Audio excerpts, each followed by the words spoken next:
The views expressed on this program are those of the producers and individuals appearing on this program and do not necessarily reflect the views of the Sun Prairie Media Center staff, its video service providers, or the staff and elected officials of the City of Sun Prairie.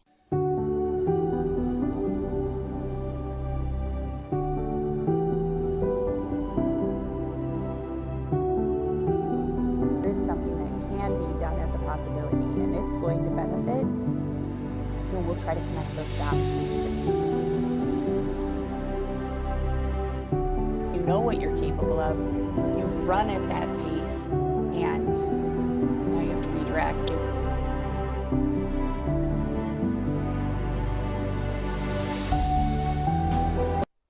Welcome to Moments of Strength. I'm your host, Mary Kaufman. In this show, we celebrate the incredible resilience of mothers, showing up through life's challenges, growing through every triumph, and carving out space for their own passions and identity. We're here to uplift and reassure every mom that you're not alone, and asking for help is a powerful strength. Each episode brings a story of motherhood's beautiful chaos. I'm happy you can join us for today's inspiring journey. And today's guest is Amber. Amber, thank you for coming. Hello, good morning.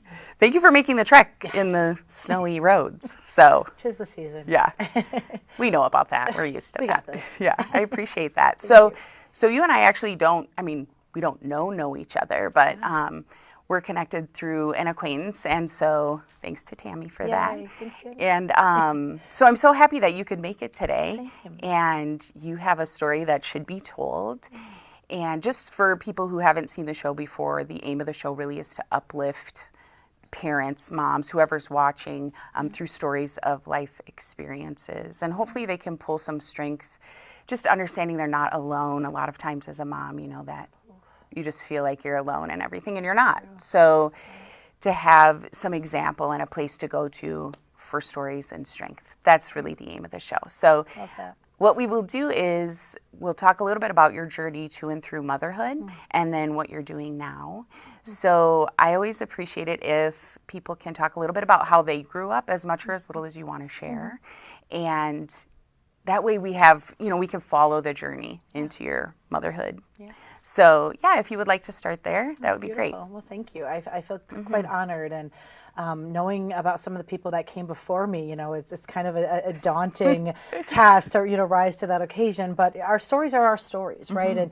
And the beauty and the power is within your story. So it's not like you're doing a presentation on something, that's new. Like, this is you talking about you, right? And it's funny because, just professionally, and I'll start at the beginning, but professionally, I'm always the one encouraging people. Like, people are like, oh my God, Amber, you have gotten me out of my comfort zone so many times. Like, I'm doing a radio spot, I'm doing a presentation in front of X amount of people. I'm like, you've got this. This is your story. Like, you know your story. You know you best. You know you best. So I grew up, I was born in Plymouth, and I joke, I was, born in a cornfield and just, middle class, America, right, in Plymouth. But, Sheboygan County, yay.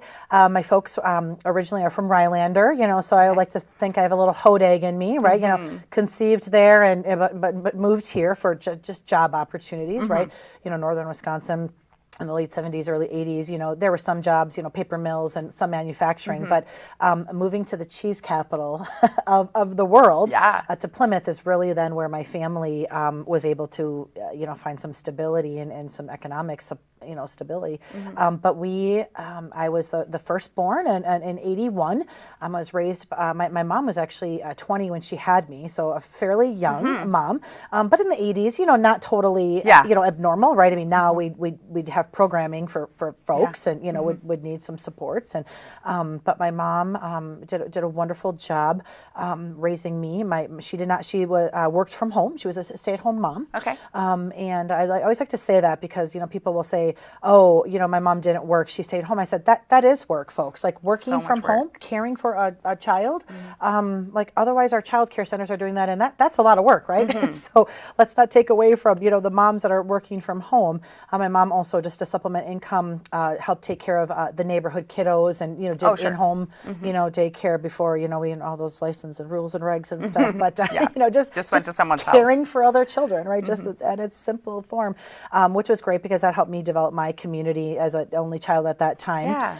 But I wasn't only child too long. My brother and I are 17 months apart, so not true Irish twins, but pretty close. Close, yeah. So my brother was born then, and we had a very normal, just kind of regular, nothing too exciting happening. We did the sports. I was involved in soccer. We loved to swim. We would do summers up north, which was always kind of exciting because my family, just being like a working class family, having one income, we couldn't afford to go on the trips ever. Sure. Like spring break, you kind of did one of these where you felt a little sense of like economic shame, and you're like, well, yeah, I went to Rylander, and people are like, wait, what? You didn't go to like Disney? Yeah. To this day, I haven't been to Disney yet, Mary. So if you let me know if you find any good deals or anything. Hashtag goals for myself. Like I want to go to Disney.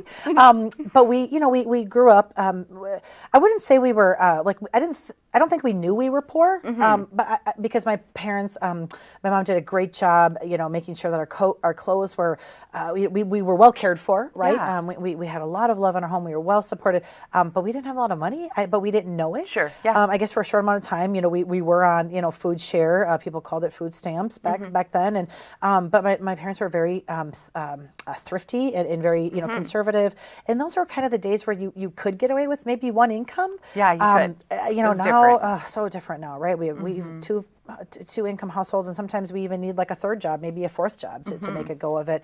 But I graduated in 2000 from Plymouth High School, had a wonderful experience, had friends, had like I said, was involved in sports. I was fairly shy, which is actually kind of funny to look back, and people would say, my industry has just changed me so much, because I was fairly, just conservative. I wouldn't always raise my hand for things. I certainly wouldn't sit in the front. I was, a little reserved. And I think of my mom, that was my mom, she was, she was raised in a time where like kids were not like, they were not heard. They were seen, but not heard. You didn't really have a seat at the table. You didn't really have a seat at the table, right? So like that was kind of, and we certainly weren't doing a ton of like women empowerment back then, and not that my mom wasn't empowered. I mean, my mom took care of the home. That was a big responsibility. And my dad empowered her to do that while he was working, and worked long hours, and worked at a cheese factory. So I had to work, early hours, sometimes overtime, just to, to make do. And also out of the necessity, they needed him. So I think, really at the time that I then went to college is where I kind of found myself in my my inner woo, right? That's my top characteristic. Yes. Winning over others, in case folks don't know, woo. And I'm looking back at myself, I'm like, you know what? I always had an inner woo. I just had to bring that out. Yeah. And I'll say my liberal arts college, good old Lakeland. It's called Lakeland University now. I'm old school. I graduated in 07. It was Lakeland College, but Lakeland University, just to give it its full credit, is where I went to school. It was nearby. Okay. Still in the middle of a cornfield, Mary. So I didn't get too far away from the cornfields, But just and actually, growing up in Plymouth, you're kind of very insulated. Right? Like we, once in a while we go to Milwaukee, or, we get to Madison every so often, but our treks were usually like northern Wisconsin. Like everybody looked like me, right? I mean, and for those people who don't know Plymouth, how big is Plymouth? Okay, so Plymouth when I was growing up was probably about like 6,000 people. So I think they have a little growth now. They might be about 8,000, 8,500, but 6,000 people. Other than I think, the county seat, of course, is Sheboygan, Sheboygan County. And then you had Plymouth, which is the next most populated at 6,000. So you can think of how rural the county, yes, thank you for saying that, how rural the county itself is. So going to college, I got there and I was like, here I am with my books and I'm ready. And I started hearing people with like accents, and I started hearing people speaking different languages. And I was like, I kind of had an Oz moment. I'm like, oh my God, Dorothy, you are not in Kansas anymore. Because you hadn't experienced that, because that wasn't your everybody situation. Looked like me. Everybody was fairly, working, middle class, maybe higher, income, and we knew that, of course. But I certainly did not experience people of color. Very few. Sure. And I certainly wasn't experiencing people that had recently arrived from another country, right. To be at Lakeland for a chance to better their lives. And I met. I have to just say, I met a professor, Dr. Francis, okay? I get a little teared up because that's really where my journey started. And Dr. Francis was, so, you do your basic eds, and even at liberal arts, okay, you still have to do all the stuff. You might throw in a random class here and there. It's liberal arts, right? Yeah. You never know what they want you to learn, but I loved it. But they were doing like almost a recruiting session for these for the programs, okay? And the nonprofit management program was relatively new to Lakeland, okay? And Dr. Francis, also a pastor, Sure. but also lived in multiple countries, doing community and village development. Wow. Just bringing this exposure. His wife was a woman from I believe she was Japanese or Korean, and she was she would always go with him into the different places, and he learned a lot about the world through her, and he brought that back and said, golly, we really need to professionalize our nonprofit sector, right? Like, how is this different than any business? I mean, we have to do budgets. We have to make bottom lines. We have staff. We have HR needs. We don't have like a widget. We're not necessarily producing something that's for sale, but we have programs. We have participants. We have clients, whatever term of measurement, your agency, your program uses. That needs to be professionalized, it's right? A lot we to have manage. Brand management, all these things.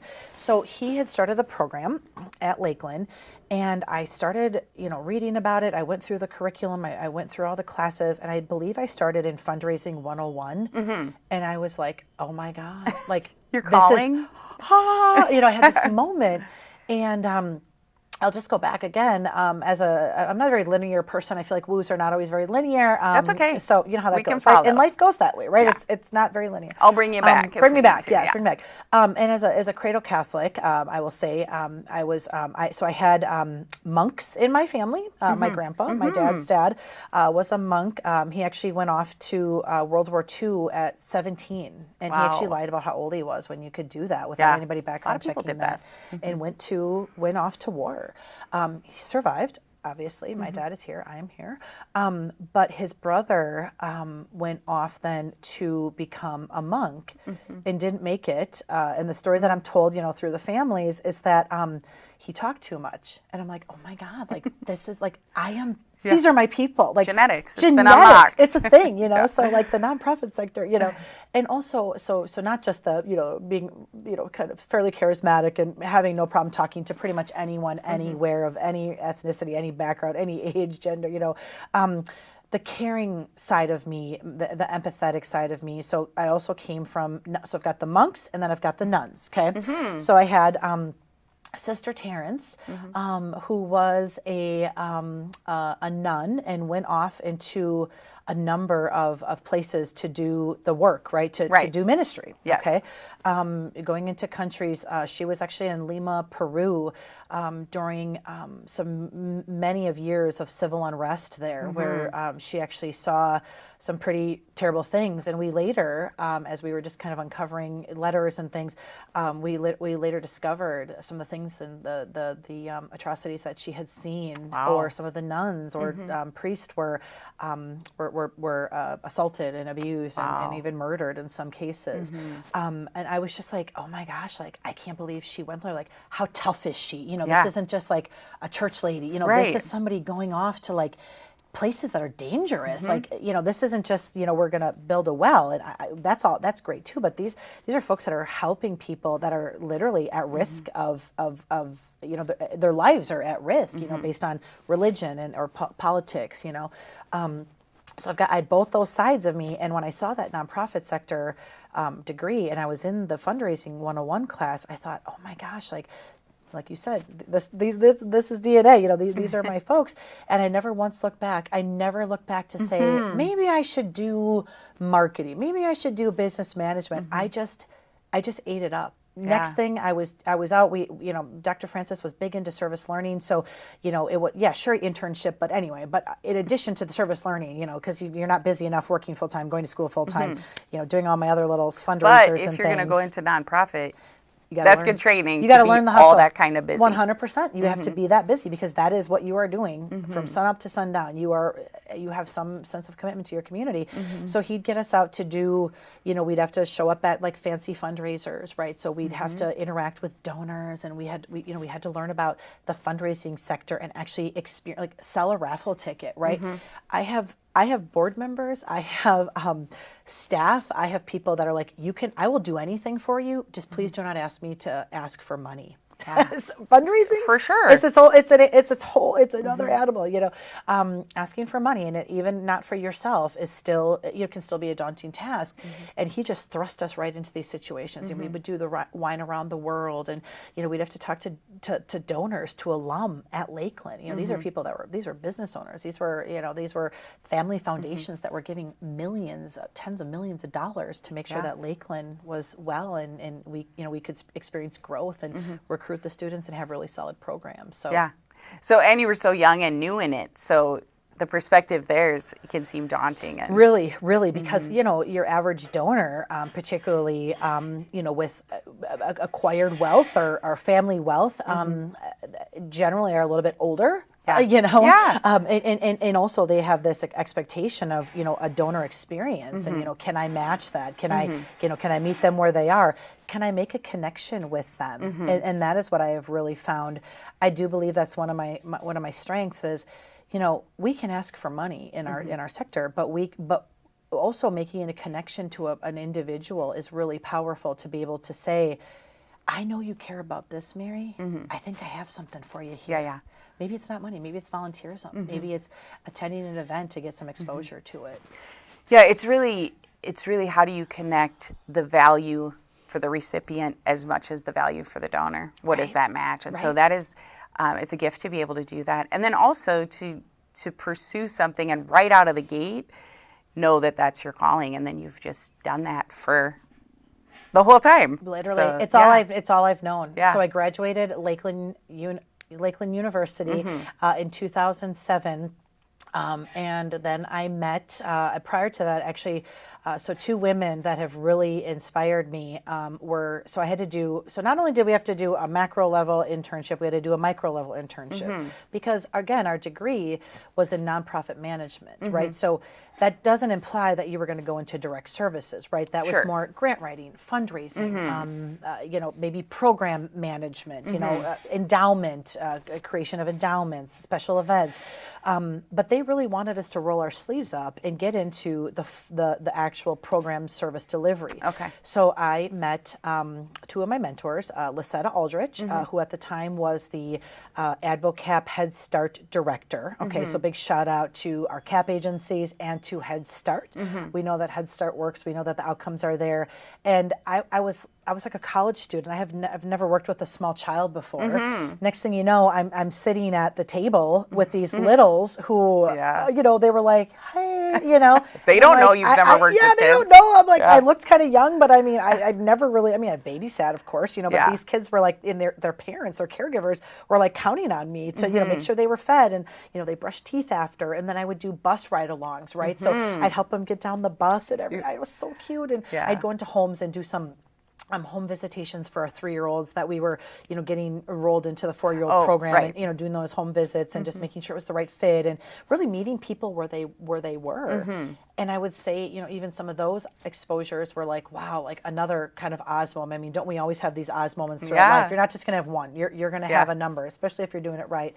I was like, oh my goodness, like these are some really young parents, right? In some of these cases, or folks that probably are struggling to have their basic, get their basic needs met, and juggling so many things. And here I was in my 20s, I didn't know what I didn't know. And that experience really opened my mind to the Health and Human Service Network in a different way. Then on top of that, we had to then do that macro level.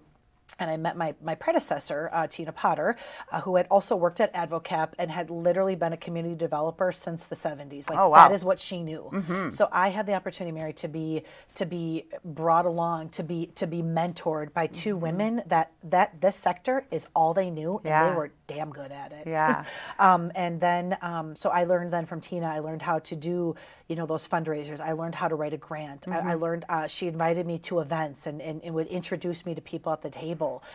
So I became more comfortable and confident in myself.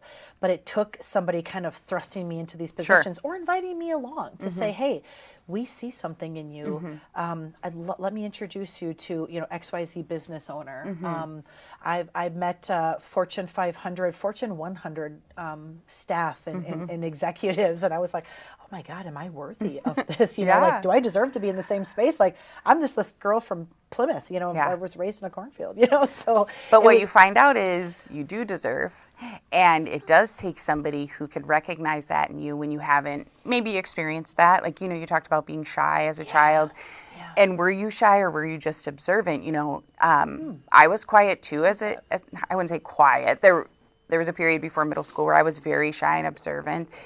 And people who knew me then probably wouldn't guess that I'd be doing this now. But I mean, that's really what life is just trying to find those paths that sort of unlock who you are as you go along. And then understanding that the best path is the path that feeds those things. Because then that makes you your most authentic, best self. Right.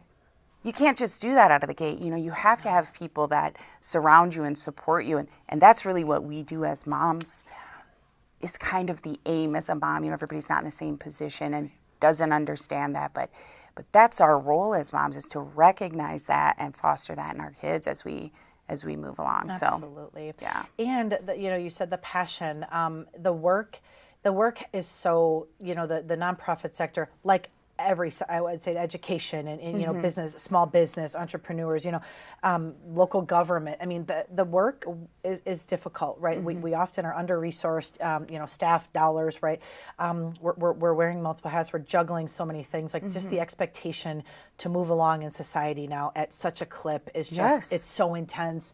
Without that passion for people, for community, for that macro level change and seeing those opportunities, your reserves would just be, you'd be drawn down every day, right? Because we hear some really tough stories on a day-to-day basis, right? Really tough stories. People reaching out that are in dire straits, just in desperate situations, people experiencing homelessness, people that don't have food, kiddos that are living in cars, right? Like and we don't always have the answers, Mary. Right. But if I didn't have the passion, if I wasn't able to go into my community and tell the story of people that aren't always heard, that aren't always seen, that aren't always able to get something that I might be able to, because of my position and because people know that I'm gonna advocate for you.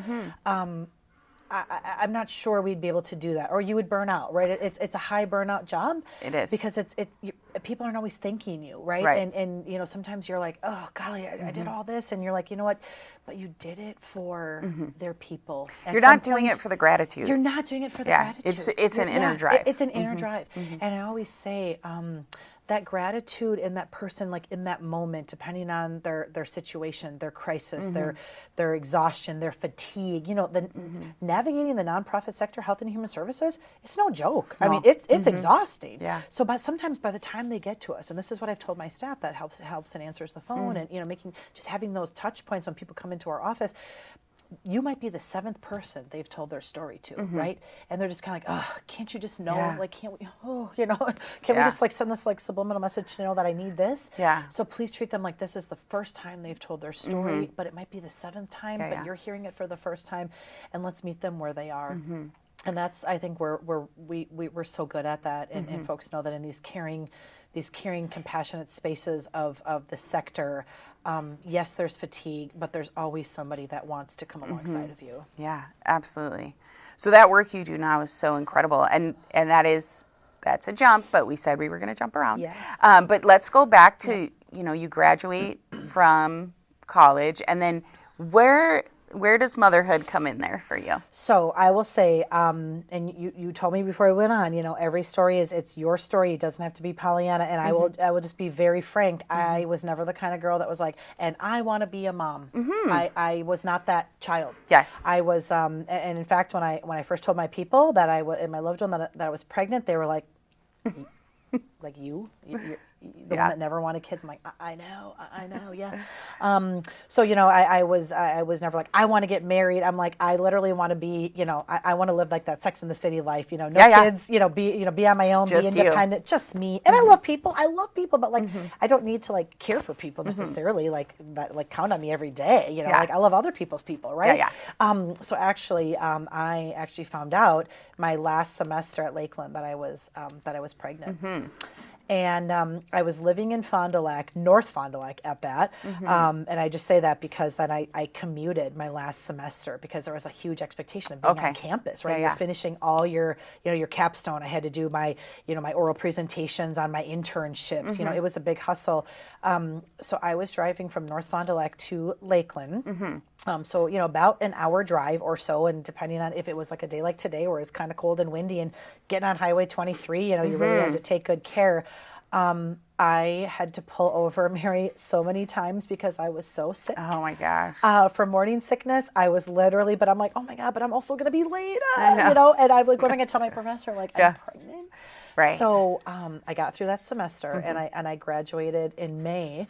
And then I had my first son at the end of November. Okay. Of that, quick turnaround, right? And then, I mean, well, those first moments sort of, you can't really be prepared, but it was an easing in, you know, all the stress of trying to finish that, and then I couldn't enjoy like my pregnancy truly because it was finishing school. It was stressful.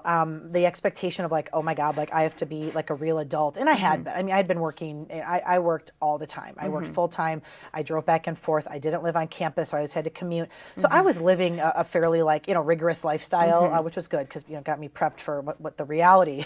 And then an infant, right? You know, how you're going to juggle all those things. So I didn't really get to enjoy my pregnancy. It was kind of survival, like literally just physically because I was just so sick.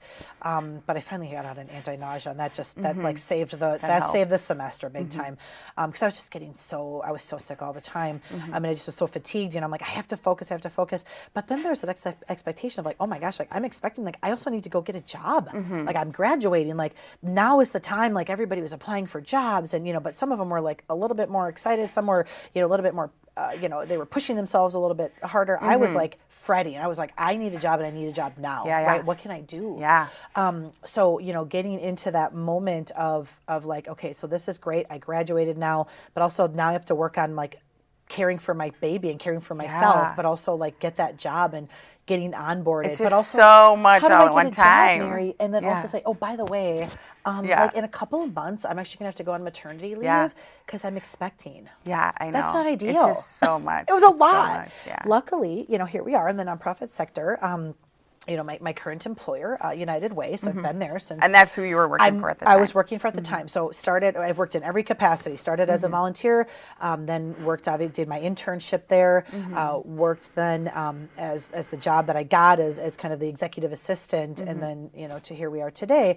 So I've worked there in some capacity or another since 2006, okay? So I talked to my predecessor and I said, look, do you have an open position? I'd love to, you know, I'd love to work here. I love this work.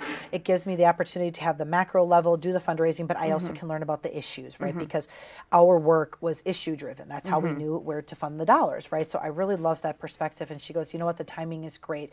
Somebody was leading the position, but she stayed, Bonnie, I love you so much. She stayed a couple of weeks just to get me onboarded because not only was I like new to the job, I was like new to the whole industry.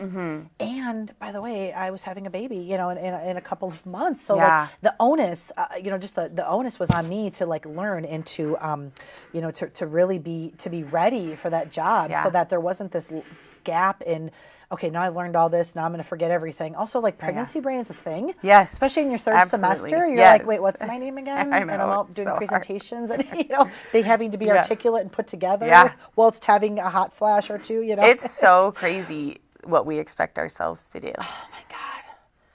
So, and all of those new things at one time, and just having come out of school and like trying to find your way, but now you also have to find the way for your child. And, but something you pointed out was, you know, you recognized that was something you were going to have to do. And then you asked, and then you were genuine in how you asked. And sometimes that works and sometimes it doesn't, but understanding that there was ownership on your part to try to make the things work that you had going on in your life. So I honestly think, Mary, that was me being given that opportunity, knowing that maybe I wouldn't have come back. Maybe I would have decided to be a work from home mom, or just take some time off, right? Not come back after 6 weeks. That was a leap of faith that my supervisor and the board took on me, right? It infused all this, this training and, there's just the intensive resources that they put into me. I truly think that opportunity then gave me my way to do that with other folks. Yeah. I have given so many individuals that have not been on boards, that are looking for their first volunteer opportunity, that have never worked. I just hired a young gal out of college that has never worked in the nonprofit sector. I'm like, oh my gosh, you're me, Yeah. So one of my top strengths is a developer, but I think it was because somebody took a chance on me, and I see that. I worked really hard on that. I really appreciated that, but I'm also like, I owe women and men and younger people, first timers to a board. They don't have to be young, right? I mean, if your first experience of being on board is when you're 30 or 40, then that's your first experience. Right. But we can infuse you with the the knowledge, the training, the skills. Like, if you are ready to learn this, if you bring the passion, I will bring the knowledge, the resources. I will make the connections. Well, and your mom was a stay-at-home mom. Yep. And that we all take a different path. People choose to stay at home. Sometimes they have to stay at home. Yeah. People choose to work. Sometimes they have to work. Sometimes people can't find a job. I mean, we're all in different roles. And you could have taken that path too, but just like we talked about earlier, trying to be your most authentic self. Now, does pursuing that career come at a cost of spending all day with your child? Yes. Have you impacted the world in an important way and the lives of other people at the expense of staying home with your child? For sure. Yeah. These are our choices. Is your child okay? Did you come home and love your child in the time that, you know what I mean? Yeah. So everything comes at a cost. Right. And I think for moms and for anybody, when you're responsible for somebody else and that's your first priority, making those decisions is incredibly difficult because you always feel like, am I choosing me over my child? Right. Should I be choosing them in these moments over myself? The other thing you have to consider is that they do continue to grow. Yeah. So if you have this opportunity and you don't choose it and they grow and now was that missed? Right. So that's just incredibly challenging, but this is life. Yeah, this is life. This is life. Yeah. You don't get to predict. Right. You just take your best shot. You're going to get knocked around. Yeah. You're going to get beat up a little bit. You're going to make bad decisions. Right. And then you just have to learn and try again. I mean, that's what you have to do. Such is life. And mom guilt is real. And then also like finding childcare, like let's just say that, like on a nonprofit salary wage, right? And my partner, my boy's dad, worked hard and again full-time jobs and but in making sure that we could take care of daycare. But fun fact, but maybe not so fun, is that the first year of childcare, 6 weeks to 12 months, is more expensive than the first year at a public college in the state of Wisconsin. Okay, so we were very fortunate to be able to find an in-home provider, and I swear, Mary, like all these things, like they just happen for a reason. I don't think I would have been able to do a center-based because of my schedule, because of the grace that I needed. For sure. I chose to nurse. I was nursed until my mom got pregnant with my brother. So I had this, great opportunity, and my mom really put in the work. And I wanted my sons to have that opportunity, but also to have that closeness with me, because again, that mom guilt took me and just physically took me away from my job, took me away from, staying with them longer. Now big shout out to companies that are giving the 3 months or just giving that paternity leave. I didn't have that ability at the time. You got your time and the job requires you to be back, right? You didn't have a ton of replacements. We were on a shoestring budget. The staff is what we had. Somebody else had to do your job when you were gone, right? So I wanted that closeness, that opportunity to nurse so I could make those connections, and that so I wasn't so fragmented, because that mom guilt was real. Yeah. And I I can't even tell you how fortunate I feel to have found the in-home provider that we had, who would literally call me sometimes when I was running late, leaving my office, and say, Amber, I need you here. I could hear Adrian screaming in the background because he wouldn't take a bottle, right? Like he wouldn't take formula, and she'd be like, "You need to get here, please get here." And I was like, "Please just wait, I'm on my way." So I'd jump in. There were so many times when I'd nurse him in the car because we lived a distance then, so I'd have to get back in. I was like, I can't make this kid, wait, another. So I've pulled over to places that parking lots, driveways, tucked in the back, quick to make that happen. But I didn't want. I chose to have these children, but I also have a career. So there's that back and forth, constant. Right? So my nursing was a commitment that I wanted to give to my children, to give them the healthiest, most connected, loved, secured, attached relationship, because I knew that this career would provide a lot of fragmentation and a little bit of insecurity for my children, because it's not a date. It's not I wake up at 8, 9, or get the kids to school, then I'm done at 5. You're working on the weekends. You're working evenings. You're expected to drop something. If a company says, "Hey, can you come in to do a presentation?" We're doing that. You're making arrangements. I mean, the village because I also lived in a community that I wasn't from. I mean, I didn't play in the sandbox with anybody for sure in Fond du Lac, where I moved. And I didn't have any family, right? So in Brandon either. He grew up in Indiana. So we were it, right? So we had to build this network, this community, this village. And and looking back, it was so stressful. I mean, I had to ask people that I didn't always know very well to help me, Mary. I really did.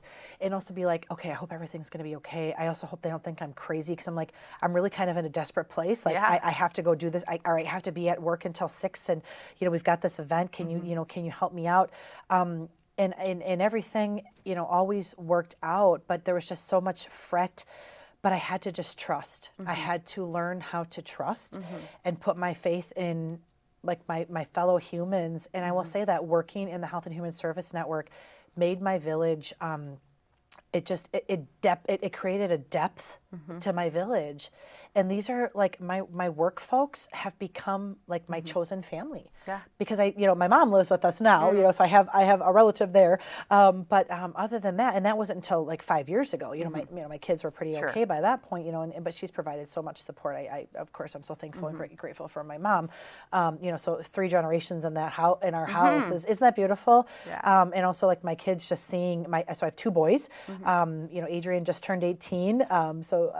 So he got through everything, like you said, thankfully. And Dorian is 14.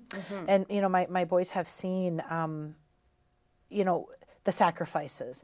And I can't tell you how many times that mom guilt has been so real for me as a single mom now.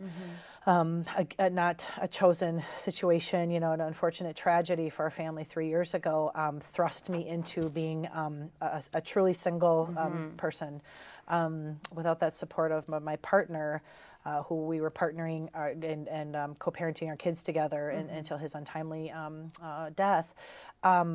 My boys have asked me so many times to quit doing my job. Okay.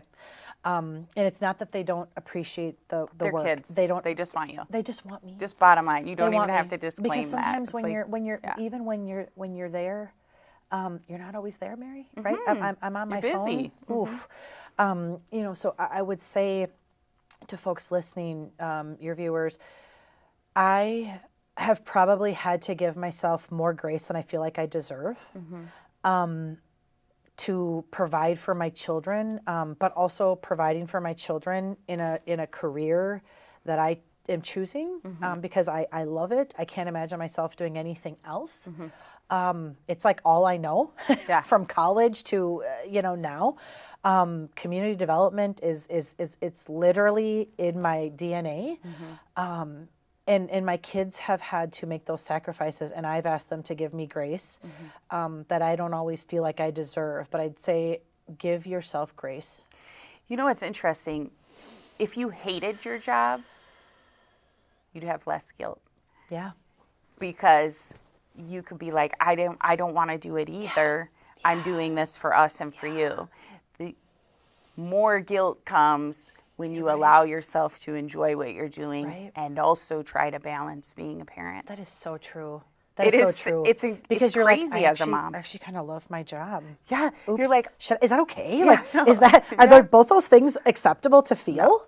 No. The guilt, but also Yeah. I do love my job. I know. But see, you even whisper it when I you say know. it. Like, I know. And it's hard to tell your kids, like, I'm choosing this. I don't love it more than you. Right. But you also love things like, and they learn that growing up, and they don't know that, and it's our job to point those things out and help them develop that. But it's like when you have a football game, you don't go like, well, is my mom going to be okay while I go on the field? So just like you have loves in your life that aren't me, it doesn't mean you don't love me, you know? And so absolutely. And that you won't be there for me. And as they get old, that communication is just like so important because they don't understand. Right. But you can teach an example, and sometimes it's difficult for them, but they'll come through it. And then when they get older, they go like, wait, my mom loved something and she had kids. And she had, you know. Well, and my kids, I'd say another, part of this sector is if you are in the sector long enough, not only does it become your job, it becomes your life. Like it's who you are, right? Yes. So volunteering, like I don't even really think of it, Mary, right? So here's an example. Like during COVID, we went virtual. We weren't on the campuses, but that we're doing virtual learning. But then we always have the latitude to like take a lunch break. So up until recently, I finally hung it up because I'm like, well, I put in 7 years and I loved every moment of it, but it just got exhausting. But I delivered mobile meals, okay, at our local hospital. For 7 years? 7 years, Oh my okay? gosh. And my kids, for X amount of those years, okay, were kind of voluntold that they were going to come along with mom. But I said, guys, during COVID, it's perfect. Like, you guys are at each other, arguing, you're fatigued from school. It's kind of like taking a recess. Like, let's go do our mobile meals. I was probably one of the youngest people to do mobile meals because I believed in it. And I also thought to myself, if I'm going to ask people and say to people, trust me, you have time to volunteer, right? Because that's a huge part of what I do besides asking for money. I better be able to, I better say that I'm doing it, okay, and give those examples of, hey, it's 1 hour, it's 1 hour during the week. Well, what happened during COVID is that a lot of our older volunteers were worried about getting COVID naturally, right? We weren't sure about the vaccine. I actually was one of the very youngest people in our community to be vaccinated because it was a requirement that our hospital had of all their volunteers and their staff. So I had a little sense of guilt, but I thought, you know what, I'm going to wear this proudly because I then can go out and deliver meals to people that are truly homebound, but then this exacerbation of isolation and loneliness because people weren't coming to visit them. I mean, we had so many people tell us, and this was such a reflection with my kiddos.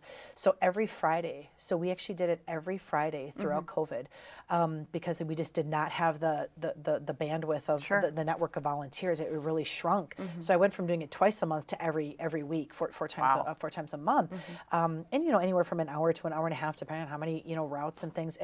And my kids, we'd mask up and stuff, and I'd have them, grab the meals out. Okay, look at, Mr. Smith, make sure you get his warm meal, but also his drinks, and put it together. They just had such a sense of pride. Yeah. And they'd be like, Mom, you missed the address, so they'd also be like driving, like telling me where to go and stuff. And then eventually we got a little bit more people got vaccinated, and we were still feeling that we had to be guarded a little bit, so we'd mask up and we'd go to the door and they'd ring the doorbell and stuff, and people would be so happy to see children volunteering. For sure. And I think what that did, not only did they feel appreciated, they were like a little surprised, like, is that abnormal? Because that's all my kids have known is kind of being voluntold that we were going to do something. So I think it was kind of this combination of, oh wow, like this actually is so impactful. Like these older folk are seeing this next generation, and it's actually, they're so excited. It's creating so much hope for the future. Because we're losing some of that bandwidth of volunteerism. People are getting so busy. Some folks are losing a sense of community and what it takes. Like at the end of the day, volunteers are delivering food to people, and that is food that without that, they'd have to eat meals that are not as healthy, right? They're more expensive, right? Like what they were getting from the hospital was such high quality food for what they were paying. Sure. And I said to my boys, like, well, why aren't they paying you, Mom? It's your gas. And I said, but then if we have to pay somebody to do that and then add gas, that doubles the meal, right? So always having that learning lesson. And sometimes they wouldn't want to do it. Sometimes like, no, Mom, why are you signing us up for things that you just want to do? Like, why do we have to do it just because you like to do that? You know, Oops, because I love it. Because I love it and I love you. And also, by the way, like this gives us time to spend together. Like our well, time. and what a great experience and great lessons and makes honestly, them more dynamic and as honestly, humans. if we were going to spend time together, like that was how we were going to be able to do it, Mary. If we're raking yards for people, we're working at our local snack cabin for our rugby club, so we could, you know, do money. To this day, my son, you know, they just give you such heck, right? They give you so much. There's so much resistance. And then, you know, Dorian, he gave me this one last year. He goes, "Well, Mom, are we going to sign up for like our snack cabin, you know, slot? We always do that every year." I'm like, oh my gosh, if you were kicking and screaming that first year, and now you're saying, well, why aren't we signing up for a spot? Like, but how beautiful is that? Well, that's what happens, Isn't right? that beautiful? Because when people get introduced to something, they always don't want to be part of it, but then over time it becomes, you know, maybe routine. It becomes normalized. Or you like, see the beauty in it. You understand why you're doing it. You actually feel that in your soul. Like to have an older person say and tear up, about the fact that we were the only people that they would see for sure in that day, in some case in that week. That mobile meal person was that volunteer was the only person those folks were seeing. Like that's impactful. You know, even to a 7-year-old who is like, ugh, my mom's making me do this. That touches your soul. And so those are what I have to, I'm able to give myself grace to this day. It's not easy. You know, I still have that sigh of, you know, and particularly after we had the tragedy we had, I just felt like, oh my gosh, like I am the one person now. Like I am the only person, and my time is still like this, Mary. How do I do all these things? I know.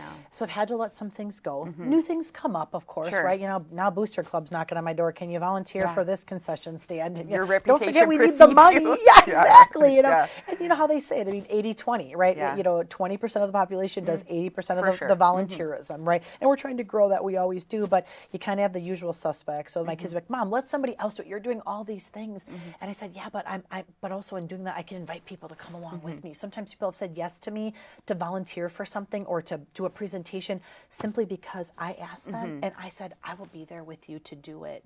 Next thing you know, they're on their own. They're, you know, I've empowered them now. You're doing so great. You can do this without me. That's why. That's why. And I don't say yes to everything, Mary, but let's just say I'm saying yes more than I'm saying no. Well, when you're a doer, you do. I mean, you will say yes. And if you want to find somebody to do something, you find a busy person because they'll find a way to, or they know someone that will help or whatever. So. And I think that's what I've had to, you know, it's giving myself grace. It's also learning that you can delegate without feeling like a slouch, right? Like that is okay. Because if you get me and you're not getting my best self, or you're getting me so fragmented, or I'm so burnt out that I get home and I just am not giving, I don't have enough to fill the buckets of my humans, you know, that need me. No, but I'm doing everyone a disservice. My community has a you know, I'm doing my community a disservice, and has a disadvantage to me not, because people are expecting me to come with that energy every time, that passion, you know, so if I'm depleting, so it's okay to delegate, you know, even as a parent, like asking for help and maybe not always feeling like, hey, then I'll bring, you know, I've asked my people to take my kid to tournaments before because I can't be in two places at once. Both of my kids are 3-sport athletes. Like, okay, Madison and then Milwaukee, sometimes Illinois, you know, whatever, wherever we are. I mean, I've had to send my kids along with other families at pretty young ages because that's how, but that's your door in. Like that is, you're building a community and those people love you, have taken you on. Like that is you now knowing that it's okay. It's not a weakness to ask for help. Because at the end of the day, people want to be able to help. And it's sometimes you can say, I can, in return, I'll take your kid to, you know, this rugby weekend, right? This basketball this weekend. I always do that. I mean, I have a Ford Transit that has 7 people. I've had that sucker filled with 6 kids, you know, heading down to, you know, early in the morning. Okay, I'm stopping like a little bus and picking up. And sometimes my kids hate that too, because I'm like, Mom, please, when my friends get in the car, like, don't talk all the time. Like, and I'm like, well, actually, like, your friends actually love talking to me. It's just you guys that don't, you know, they're like, oh, your mom's so cool, you know, so they're like, oh, okay, fine, you know. It's different when you're the kid. Yeah, it's different when you're the kid. You're like, oh my God, isn't my mom annoying? She's always talking. It's like literally all she does, you know. But feeling like a sense of, you know, it's okay to ask for help. and it's okay to not always have to like repay that favor. I've had to give myself so much grace on that because I'm like, well, golly, I really kind of owe, John, because doggone it, he picked my kid up because I had to do that early morning presentation or I had to be away at a conference for a week or I've asked my mom now to do this. And I'm like, you know what, that's okay. It's okay to give yourself permission to say, right now in the here and now, like I can't pay you back right away. But know that that's also okay because sometimes people just want to help without an expectation. This is so important. And I think reciprocity doesn't have to always look like what we think. You took my kid, now I have to take your kid. What if you took my kid, but now I'm going to take her kid? Right. That's reciprocity in the community. So it doesn't have to be, we talk about asking for help almost every episode. It's moms will help with everything and they don't want help with anything. It's like, if you asked me for something, I would do that just as a fellow human. Right. But I'm not probably going to ask you for something, because I'm going to take it all on myself. Yeah. And so that's why in the intro, it's like asking for help is a powerful strength because we're better in numbers, and if I know you and you know me, now we can help others because if somebody needs help now, you know who I am and you could maybe connect me. So I don't know, breaking through that whole thing where as moms, we feel like we're supposed to know. Right. The minute the baby shows up, all the things. What to do. You weren't trained. You might have babysat. It's not the same. It's not the same. It's overwhelming. You don't know. Yes. Admitting that is important. Absolutely. Yeah. So that reciprocity, do it, but don't make it so rigid, that you feel like you can't do it. Absolutely. Just give somewhere. Yeah. It will come back. Yeah. Don't let it make you feel, what's the word I'm thinking? Don't make it feel like you're just stuck, like you're, like you can't move on to the next thing without that. Don't let it do that to you because at the end of the day, very, very few people are like, well, can you believe she didn't give my kid a ride, in exchange for that? Like, very few people are thinking that. Like, I'm always like, I don't care. I'll take this kid at the end of the day. We'll get a snack. And if that mom, dad, whatever family situation can't help back, like, well, it's fine, right? Most people are thinking that way. I will say I always joke, giving birth, okay, that's tough. So I always say to my boys, like, well, Mom, are you sure you can't do that? I'm like, there's nothing. I birthed you, okay? I'll figure it out. Yeah. And then moms are expected to keep it moving, right? Literally. And sometimes right after that, like, okay, we're getting up, we're doing this, we're going home, we're changing you, we're taking care of you, we're running the house still, we're probably checking emails because, maybe you got a job email coming through. I may or may not have been guilty of that. I'm going into the office to do things with my infant, okay, those things. But I would say nursing was one of the most humbling, you say like, part of the parenting is really just, exposing your vulnerability because you've never done it before. And I was a 26-year-old. Like, I knew I wanted to do it, Mary, but I also had this kid who wasn't like trying to do it and was like literally trying to die. And I'm like, this is supposed to come naturally to you. Like, your survival your survival is based on you attaching yourself here, So because he was born at the end of November and, literally born in a snowstorm. And for the next week, I literally showed up. I mean, that breastfeeding support specialist, like lactation coach, oh my gosh, like I literally owe her. Okay. I mean, because now I have a 6'3", 230 pound, multi-sport athlete. And I'm like, it is because of you, Rita and Jody. You guys helped me get to this point because I was adamant about nursing. And this kid was adamant about just being lazy and not eating apparently, I said, we are going to do this, So I always say, that perseverance, but being adamant about showing up in that consultant's office every day until we figured it out. Yeah. And then Dorian, he was literally born to nurse, so thank some God. Kids are. He figured it out really easily. But, even humbling myself to say, I can't believe that this is this difficult. How in the world? It's supposed to be natural. It's supposed to be natural. So I have really become an advocate in a couple different ways as a working professional who's gone through some tough things in the beginning is give yourself grace and please take as much time as you can afford and is allowed, but please advocate for yourself because you deserve that. You're working really hard, and when you get back, it's going to be difficult. Yeah. And that secure, attached nourished relationship with that little one is going to help you go back and feel so confident as a professional. But also give yourself space and grace to accept the help. Yeah. Well, there are just resources for everything. A girl I went to college with, I had on the show, and she's a lactation consultant, and she's made that her career, and she's like the loveliest person. And those positions and resources exist because while it's supposed to be natural, Amen. It doesn't just work like that. So they exist because many women are having an issue with that. So you can't feel like you're failing or something. A whole industry is established because it's a struggle. Like this is a profession. Yes. And I will also say, just to say, because obviously I wanted, and that was it was a passion for me to nurse. But I also will just disclose, fed is best. And if nursing is not what you want, it doesn't work. Right. A fed baby is a healthy and loved and Feed the secure baby. attached baby. So I will just say that. I will also say, as being a single mom raising two boys and boys of color, okay, as a white woman, okay, adds a level of complexity, particularly in a very white facing community.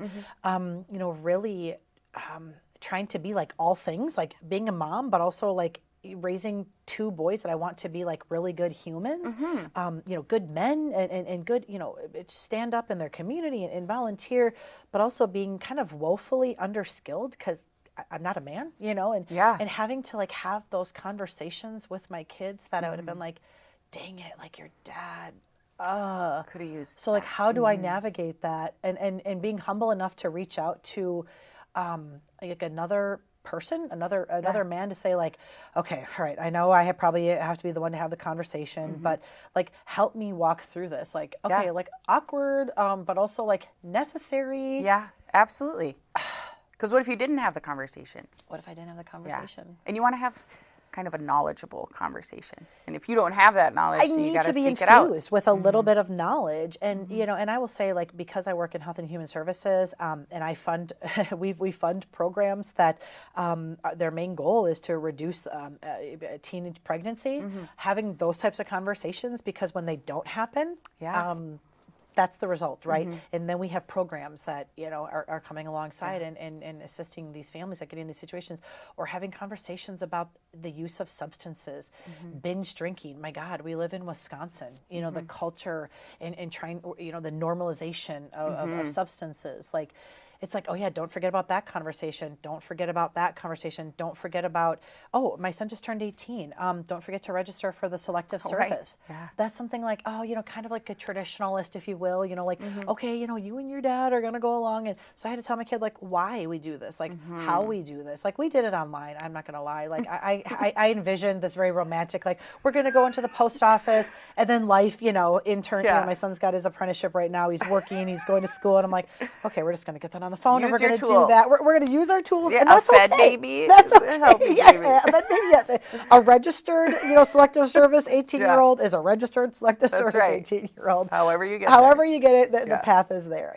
So using those resources, but really trying to have them also see me, because there's a sense of me that I want my boys to always see me as, one, just being a good human, being compassionate, caring about others, alongside of them, right? Like not caring about other people in my job more than, them, which I think sometimes is the perception to them. But I think deep down, and like you said, as they get older, like they're going to be like, wow, mom made so many sacrifices, to not having a second job, to just, to make a go of it, right? Financially. There's a sense of me that I also don't want my kids to feel like, I have to do all these things just to like support them, like, and have them feel like a sense of guilt, or, like a burden, or like, oh, now I have to, make money to make sure that, we can have these things. No, I want you to be able to make money so that it's your money, so that you feel a sense of accomplishment, that you're proud of your hard work. But I can do this, but also not being too proud to say, still a lot. In this day and age, right? We talk about, and I'll just, talk about my industry just briefly. We talk about an acronym, and it's called ALICE, right? It's Asset Limited, Income Constrained, and Employed. And sometimes people say, oh yeah, the working poor. These are the hard working Okay, let's say what they are first before the condition. These are people first. These are hardworking families and individuals who do not make enough money in their full-time job to make ends meet, okay?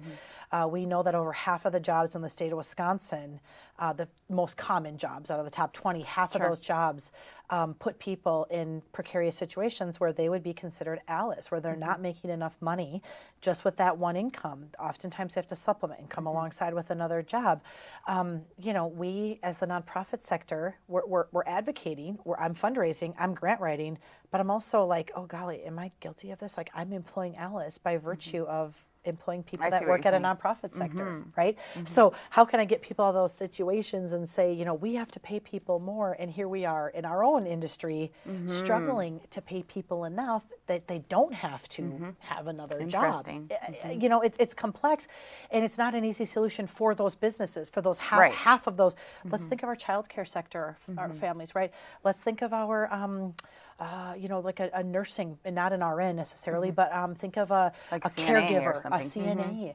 Let's think of folks that are working in our retail. Let's think of folks that are working in food industries, cooks, chefs, people on the front line. Sometimes education, right? Those are some of the manufacturing in certain cases, right? These are hardworking families and individuals. So it's not a criticism. We're not criticizing it ourselves, but how do we come up with unique solutions so that we are not employing ALICE and having a bit of a double standard? And also really wanting people that are professional, that have passion, that aren't getting burnt out to be in those positions, but also not getting paid a whole heck of a lot. Like, how do I keep their flames burning and infuse them and not get too, exhausted and fatigued by the work of humans? It's not easy. Well, that's so important. And I think in your job too, you personally are not going to solve that. But you show up every day, your heart, your life, everything is focused on that. And so those things that you're doing in those moments are making an impact in the moments of the people that are experiencing that. Exactly. That's the most you can ask of yourself in a day. Right. Do I give 100% to the things that are my aim? My kids, my job, myself. And then family, friends, and all the residual stuff. Yeah. But like, it's hard to be a superhero, but you could be a hero in your own life by maximizing who you are in the small place that you fill in a world that continues to spin before you were here and after you're here. That's your job, is be the best you can be in the space you're in and impact the people you can. Even in that moment too, right? Like even in that moment, and you said it beautifully, you're not going to solve for, all right? You're just not. And our organization alone, right? Like, we have created this health and human service network in my community, in our community, that is so beautiful and so connected. And, one phone call, might get you a box of diapers, right? And then one could, then this one is looking for some rent assistance. Like, how can we bring families together? And I have to remind my staff of that oftentimes, that, are at the front lines, is, you're not going to always solve that person's. Like, in some cases, there might not be the resource, okay?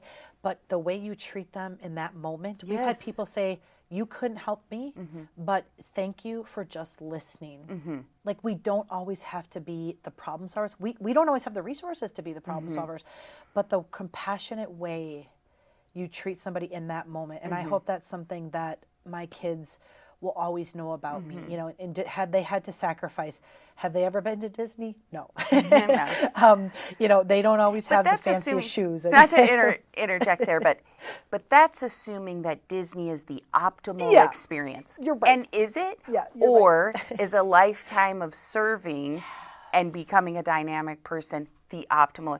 Who's the judge of that? We don't know. Right. And so we all do the best we can with what we have in the space we're in. Yes. Sometimes that's Disney. Yeah. Sometimes Disney is your ultimate goal, and I hope you get there. Yeah. And anybody that wants to fund that for her, for all the volunteering. But anyway, I hope you get there and your kids get there if you want to go there. But maybe that's not the optimal. Maybe what you're doing and what you've done is the optimal for you and your kids. So good job. Yeah, maybe that delivery of that mobile meal. is You don't is know. the Yeah. is the optimal experience. Like that Yeah. that smile you put on someone's face. Like 1 box of diapers, Yeah. 48 diapers, you say, I only got you 1 box. But you know what? That In that baby is happy the moment. next 48 times it gets changed. Absolutely. And you don't know what comes after that. And so, Yep. so just because something seems small does not make it insignificant in your everyday. no donation, no resource, no act of kindness is inconsequential in that moment or forever. Yeah. You never know, what somebody is facing. I mean, we one of the programs that we run is called the Y Screen program, which is a screener for youth. It is a prevention suicide screener. Okay, we don't provide the direct service of the mental health, but what we do through that screener is we alert caregivers to potential suicide ideation, mental health, sometimes substance abuse. There's a number of questions, and oftentimes when our folks from our program folks will talk to the families in partnership with the schools, those families will say to us, golly, like we never knew. Like we had no idea Johnny, was experiencing poor mental health or has considered harming himself. That one moment of asking someone, that moment of kindness, through that program, I had somebody say to me, something as simple in that one day of someone smiling when they walked past me actually talked me out of harming myself in that moment, because that stranger's smile gave me hope.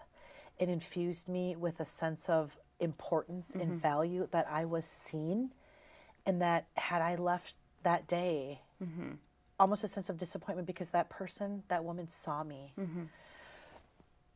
That one moment, that one smile, that one diaper, that one phone call, even if it doesn't lead to rent assistance in that moment, can transform lives. So I really, just as a mom who feels fragmented, feels a lot of mom guilt, just feels a sense of huge, just a sense of a lot of weight on her shoulders. I have to really step back and say, I'm not going to be able to solve for it all in that moment. And I have to give myself grace when I can't, or if I miss a game, or I'm late, or my sons bust me responding to an email while they're playing a sport. And I'm like, okay, but does anybody truly need to watch an entire football game?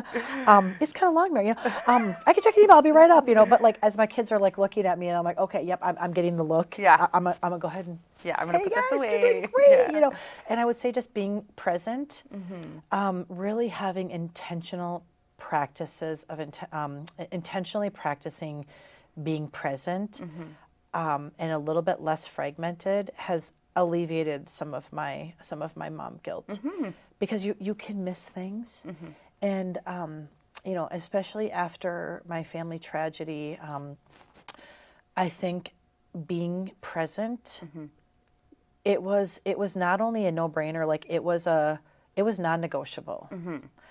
Because I had become like the only set of ears.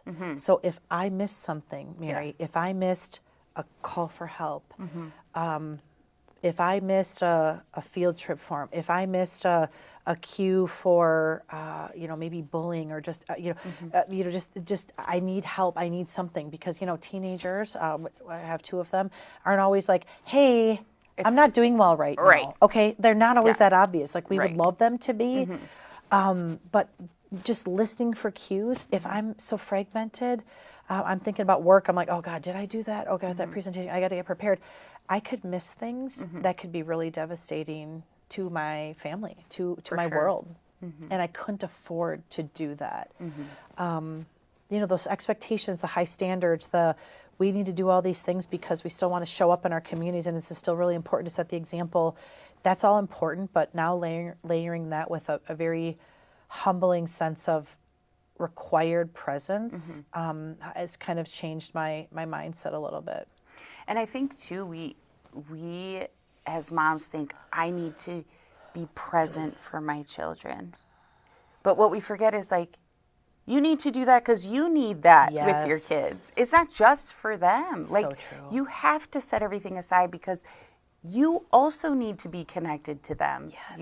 It's not just for them. Right. So Yes. Yeah. So It's for your heart. that It's is for your soul. Yes. And it feels so good after you just really does. have uninterrupted time to interact. Right.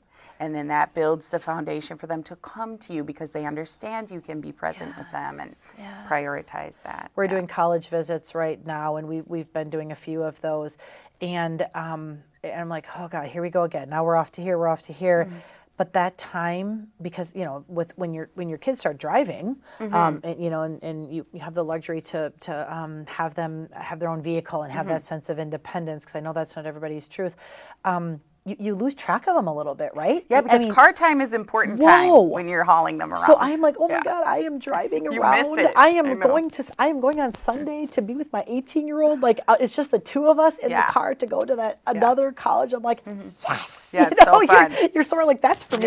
That's not even for sure you. for you. Yeah. The transaction of the college visit. Yeah. Okay, anyway, but like what we talk about on the way there, how we just evaluate what we heard after, and how do we reflect together? How do we talk about the upcoming plans? You're listening for those things that might have not happened otherwise, right? Yeah, intention is important. Intention is it's a necessity, to not getting so caught up in the hustle, in the hustle, and those kiddos, they need it, particularly, and I just want to speak to, my single-led households, right? I wear that as a badge of honor, not because, and I had this sense of shame in the past, right? Because, and I would just say, in a fairly conservative community, that there can be a negative connotation around that. There's an expectation of having a partner, having a spouse, even, right? Even the partnership thing was a little in the beginning, because I would always refer to my boy's dad as my partner, and people are like, "Oh, your husband," and after a while, I just say, "It's fine, my spouse," or like he's my partner, It gets to be a lot to control. It gets a what lot, other people say. I'm like, yep, that's right, and. Anyway, so I wear that now as a badge of honor, and I'm not ashamed of that, because the resilience, the strength, the timing, the logistics, like what it takes to run a household as a one person, is enormous. Okay, like I'm going to own that. Okay, like that I didn't choose that, and most of us don't. But I'm going to own that. I'm not going to be ashamed of that. I'm going to wear that. I'm going to hold my head high, and I'm going to be proud of that, because that's a Herculean effort. And I don't think we've given ourselves enough credit, because we have let society kind of control our narrative, right? Like there's a sense of shame, or like, oh, what happened here? Like what did you do wrong? Or like, did you choose that? Like who would choose to work that hard? Like the answer is usually no, right? Like, but this is what we have to do, okay? And I don't feel, I don't feel a sense of, once in a while, I think it's really healthy to feel like I can feel a little sad for myself, okay?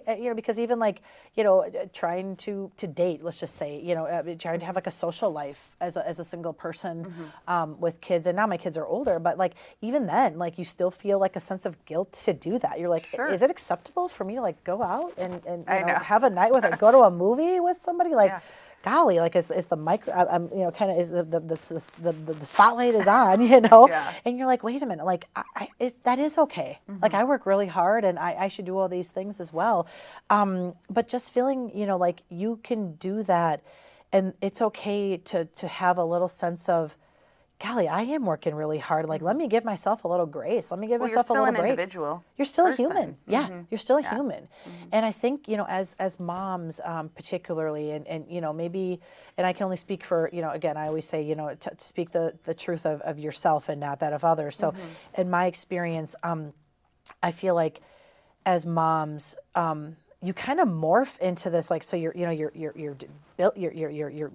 growing this child, and from that moment, you are no longer just like your own human anymore, alone, right? Like this is your human, okay? Then this is your human, and to nurse is your human. Like you lose a little autonomy, like with your body first. Your body is not yours anymore, okay? Like that is your, the milk machine after, and and then it takes a couple years to get your body back, to get your, your mind back, your hormones and all your, just your adjustments, and then you're off to like then caring for, you're always in the situation, and I think you can lose yourself, and then I think society also shames you a little bit when you want to find yourself, like maybe you joined the PTO and that's like your independence, like in a way, like that's still for your kiddos, that's still for the better of the your community and the school, but you're kind of like, oh yay, like yes, like I can do this, and then you heaven forbid you stretch a little bit more and maybe you join a women's league, or you're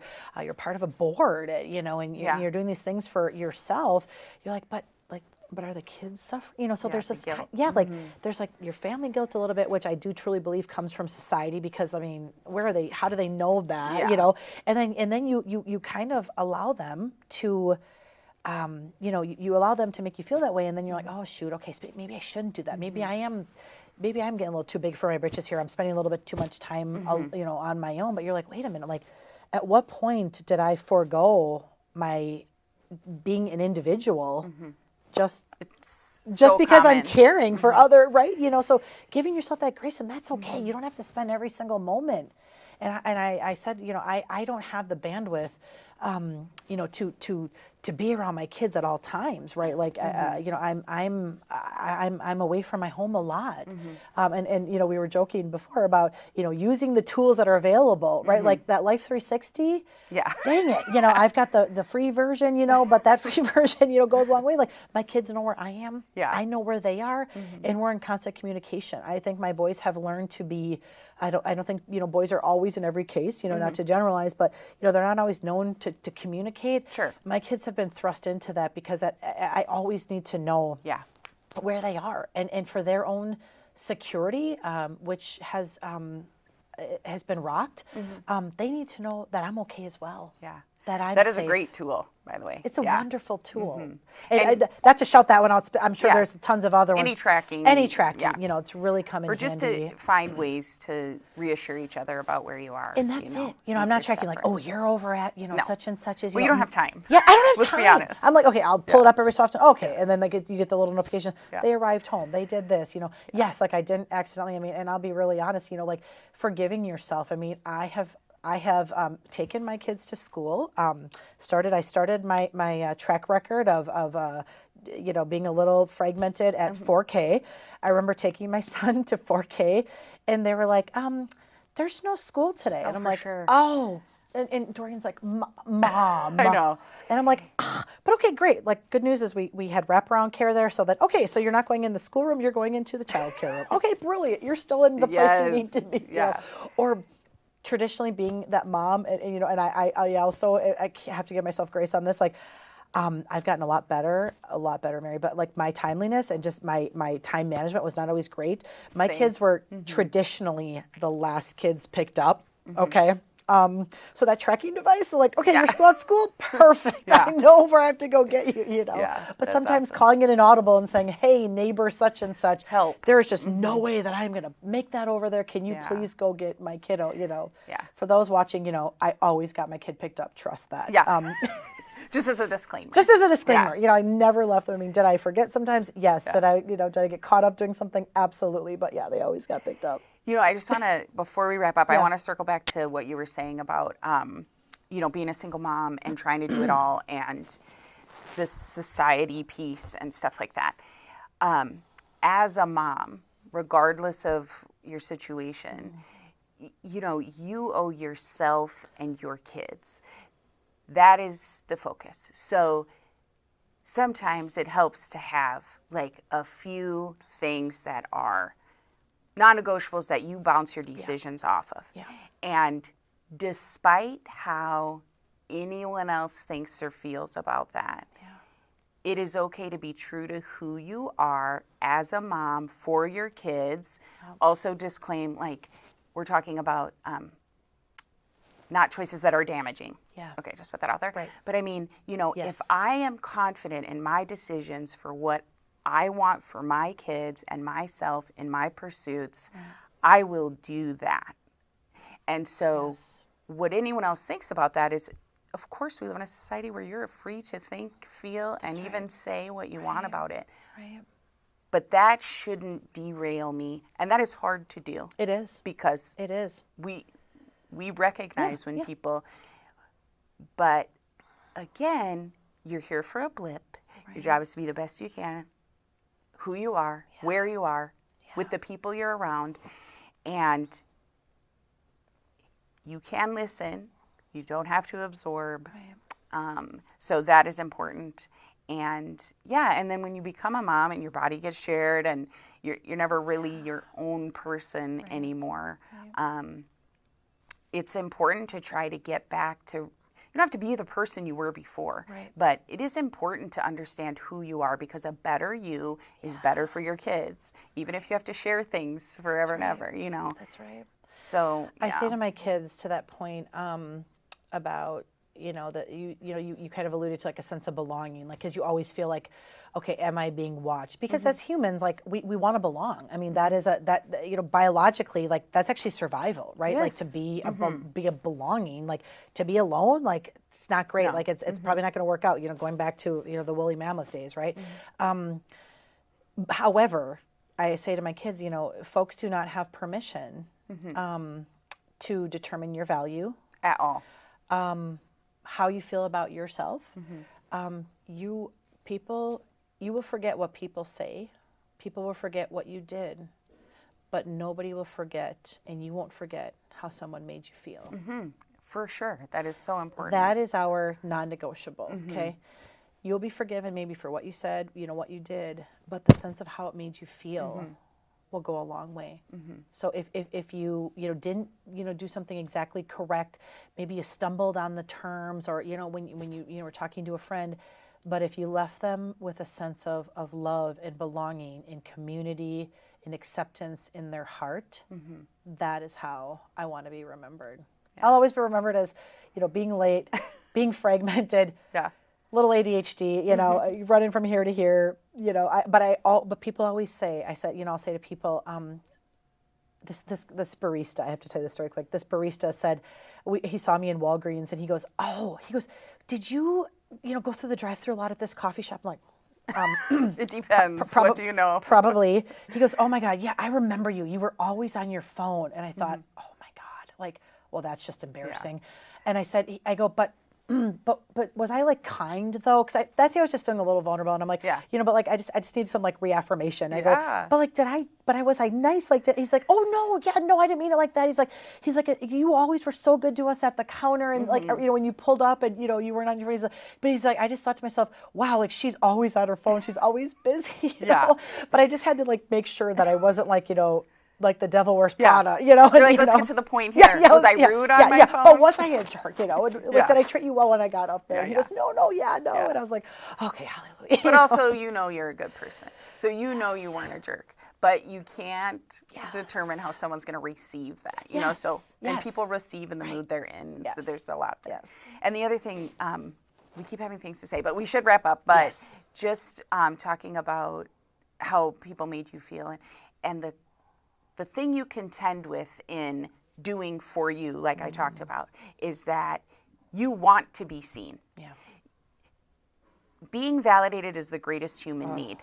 So you want to be seen. But then when you're seen by people who criticize, that's where the big rub is. Because it's like, no, I want people to know I'm alive and that I matter. But like, what are you saying? Like, I don't know if I want you, like in this moment. So that's the big... that's the big rub. That's the thing you have to contend with is they see you, but they might not like it. But you have to get past that if that is your journey. That's right. So, and that's all of our journeys, right? I mean, I think we need to give ourselves the grace and the permission that the way in which you get to that space of acceptance for yourself might be clunky. I will tell you, after being in the Health and Human Service network for almost 20 years, right? I mean, going back to my college days, I've had to toughen up a little bit and not, you know, like, did I deliver this presentation every time perfectly? No. You know, I'm like, oh, shoot, I wish I would have said that. Like, did I always get the donation? I mean, have I been told no more than I've been told yes? Yes to all of that. But I will always continue to fight the good fight for my community, for the program partners, for my agency partners, for my family, and most importantly, for my kids. Absolutely. That's awesome. Okay, so I don't even think we said it was the United Way. I think maybe people could have gathered. But if people wanted to get a hold of you, just before we wrap up here, It's on the screen, but they should go to the website. Yes, head out to our website, fdlunitedway.org. And also just keep in mind that United Way is and I know your viewership is out to, multiple groups. United Way is a worldwide network. It's a national network, it's a statewide network, but we're as local as it gets. So you can reach out to just our worldwide site as well, just unitedway.org, and find a community in your location, because at the end of the day, I always say, especially to my young people, if you go off into the world, and there will be a United Way where you are. Would I love to retain you? Yes. Would I love to have you as a donor and volunteer? Yes. But what I love even more is for me to infuse that into you, and you find a path through a United Way, through a volunteer, through just a nonprofit in general. Absolutely. So yes, selfishly, I will say, if you are in my space, I would love to talk to you. But if you're in any other part of the state of Wisconsin or in the country, trust me, there's an Amber in your community as well. Okay, that's awesome. Thank you so much for that. And thank you for coming on and talking about what you do and the impact you're having. I really appreciate it. Thank you for giving us this forum and this space. Yeah, so appreciate you. Awesome. Okay, well, thanks to Amber for joining us today. Remember to keep your perspective. Don't be afraid to step into somebody else's like we have today through Amber's story. Be resilient. Continue to show up. Today was a great example of being able to do that. Even when life is challenging, you can be on either side of that. You can be the volunteer. You can be the person receiving the services, but show up and be resilient through life's challenges. Continue to have a pursuit and an aim and something to bounce your decisions off of. That's so important for you and your kids and the world we're raising. And finally, please do not feel alone. Moms always feel alone, but there are 2 billion of us worldwide, and we are here for you. Thank you.